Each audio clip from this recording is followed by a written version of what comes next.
President. The Majority Leader. Thank you. Mr. President, last year, Congress faced a momentous choice. Either watch from the sidelines as artificial intelligence reshaped our world, or make a novel, bipartisan effort to enhance but also regulate this technology before it was too late. So as Majority Leader, I convened a bipartisan working group of senators last year, Senator Rounds, Heinrich, and Young, to chart the path forward on AI in the Senate. Today, after months of discussion, after hundreds of meetings, and after 9 first-of-their-kind AI Insight forums, our bipartisan Senate working group released the first-ever roadmap for AI policy in the Senate. Our policy roadmap for AI is the first, most comprehensive, most bipartisan, and most forward-thinking report on AI regulation ever produced by Congress. Our roadmap lays out a panoply of policy priorities and guardrails that our group believes merit bipartisan consideration in this Congress and beyond.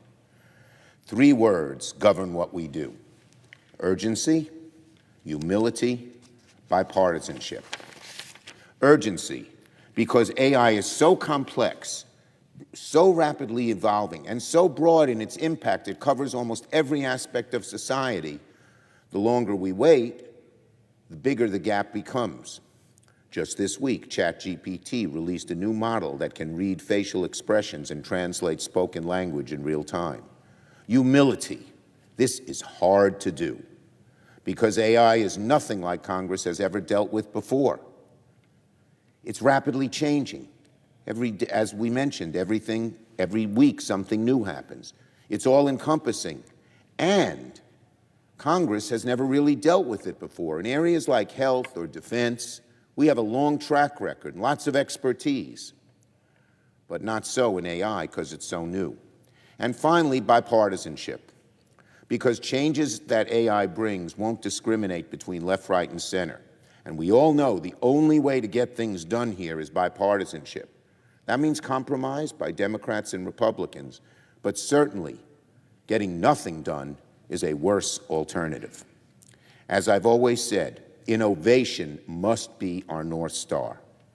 Innovation. America must take the lead in the world, continue to innovate, use the great nutrient agar of entrepreneurship and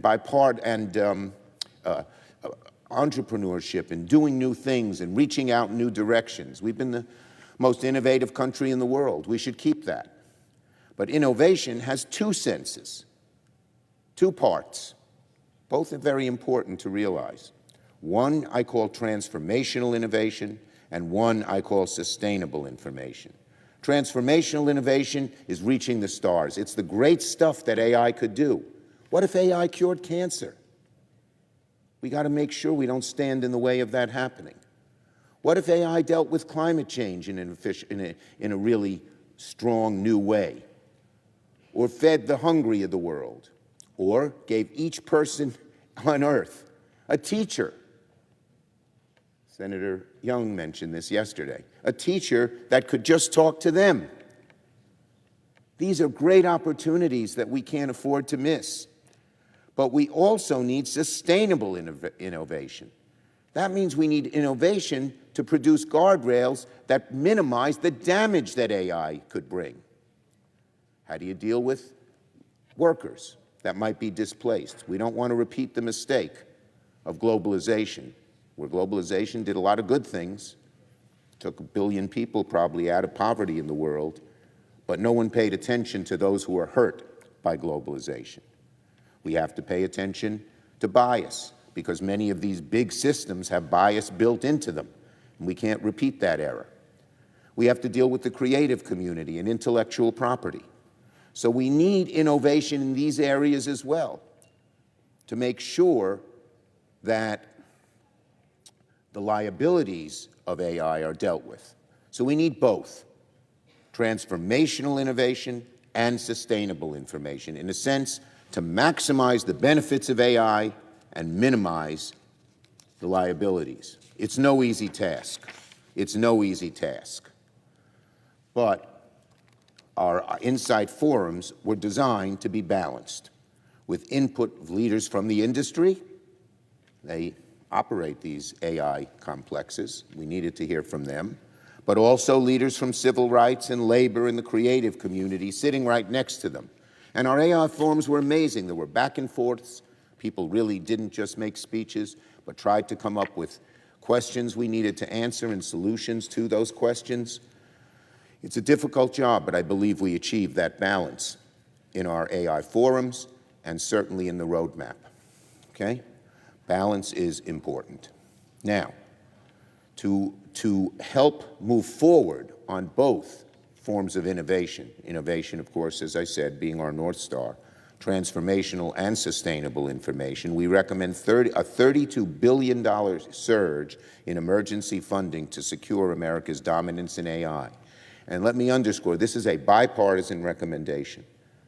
Senators Heinrich and I, of course, care about it, but so do Senators Young and Rounds, and they were quite eloquent yesterday about how we needed to spend this money or the U.S. would fall way behind. Now, where do we go from here? Our policy roadmap is intended to be used by our committee chairs and ranking members as a foundation to move on good bipartisan AI legislation. It's the committees that do the legislating. That's what's always happened around here. We need our committees to continue the bipartisan momentum of the AI gang to achieve the hope of passing legislation by the end of the year. And it won't be, we don't expect every piece of AI to be addressed, every problem that's in our roadmap to be addressed. Some will lend themselves to move more quickly than others, and we're not going to hold back on some that are ready because others are not yet ready. This is a very, as I said, a difficult process that we have to approach with humility. Our AI, let me just say this, our committee chairs and ranking members are ready and eager to engage in AI. Our roadmap includes many areas of bipartisan agreement that the committees can use. And already we're making progress in the Rules Committee, which is marking up legislation today. The Commerce Committee is looking at legislation regarding AI innovation. The Homeland Security and Government Affairs Committee is considering how to leverage AI in the federal workforce. The Armed Services Committee is leading the way on AI in the military, and the list goes on. So our committees are getting actively involved, which is what we want. Our policy roadmap also embraces action to protect our elections from the potential risk of AI. The Rules Committee is, well, first, the 2024 elections will be the first elections ever held in the age of AI. If we're not careful, AI could jaundice, even totally discredit our entire system of elections as we know it. So, today I am joining the Rules Committee, which is marking up 3 bills, all 3 with bipartisan support, to address AI's impact on our elections. I strongly support these bills, and I commend Senator Klobuchar and her sponsors for their bipartisan work. And that's just happening today, but we expect there will be other committees putting forth legislation in the near future. Our policy roadmap also advocates for a host of regulatory recommendations that help maximize AI's potential and minimize its risks, the risks like bias and job displacement and privacy invasion. These are all difficult issues to deal with, but move forward we must. So, our policy roadmap is an important step in AI regulation, and getting the committees here in the Congress to start figuring out the bipartisan legislation that they can move forward on is a good step. But I also plan to meet with Speaker Johnson in the near future to see how we can make Congress's effort on AI not just bipartisan, but also bicameral. So today is immensely satisfying for our bipartisan AI gang. It's been a long, long time and months, a culmination of months of listening and thinking and working on this issue. So with great sincerity and humility, I want to thank my colleagues in the bipartisan working group, Rounds, Heinrich, Young. I thank my Senate colleagues who attended our Insight Forums. Over 70 senators attended at least one forum, and many attended multiple forums. And they are beginning their work on AI through the committee process. And I thank all the staff who have put a lot of effort and a lot of hours into this policy roadmap. I have a great staff, and they have been so instrumental in getting us to the point we're at now. Congress can and won't solve every challenge AI presents today, but with this policy roadmap, we now have a foundation necessary to propel America into the age of AI. Now, on the border, 3 things are true about the southern border. 1, the status quo cannot continue. 2, Democrats want Congress to take action. 3, the only way we'll solve this issue is with real bipartisan action, not partisan talk. Instead of just making a lot of speeches, pointing a lot of fingers, blame, blame, blame, we Democrats want to get something done to secure our border. Democrats showed we are serious about border security when we worked with Republicans to write the strongest border security bill in a generation, to hire more border agents and asylum officers, enhance drug enforcement, fix asylum. We had the strongest border security bill in decades, ready to go here in the Senate, with a lot of support from Republicans who, when they saw it, they liked it. They said, wow, this is tough stuff. Until Donald Trump killed it to keep the issue alive on the campaign trail.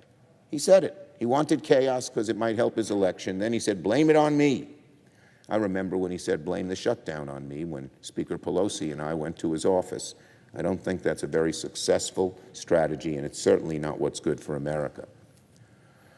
So, this bill is such a strong bill. It's a bill that would add more than 1,500 new Custom and Border Protection personnel, 4,300 asylum officers, a bill Democrats and Republicans spent months negotiating and fine-tuning and revising.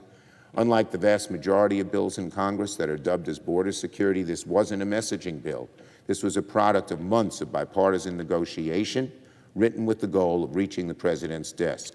A bill supported by the people who know, perhaps better than anyone else, what it takes to address border security. The National Border Patrol Council, very conservative group. Their president called our bill a step in the right direction and far better than the status quo.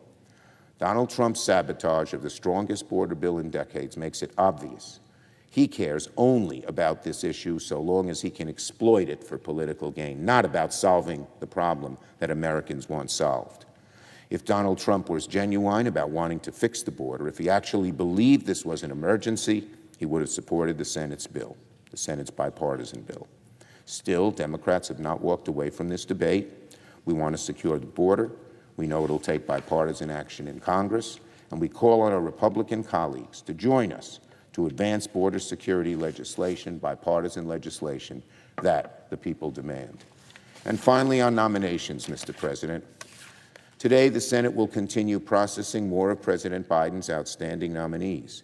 This morning, the Senate will vote on cloture on the nomination of Judge Sanket Bulsara to serve as a district judge on the Eastern District of New York.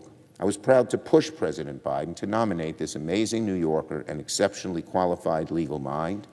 Judge Bulsara made history in 2017 as the first South Asian American judge to serve in any court within the Second Circuit when he was appointed the magistrate judge for the Eastern District. New York's South Asian population is one of the fastest growing in our state and in our country. So I'm proud to support Judge Bulsara because he'll make our courts a better reflection of the communities they serve. And once confirmed, Judge Bulsara will represent a milestone for the Senate. He will be the 195th judge confirmed by this body since President Biden took office, and we're going to keep going. Americans deserve jurists they can trust to be fair, to be qualified, and who appreciate the human impact of their decisions. Judge Bulsara perfectly fits that noble idea. I yield the floor.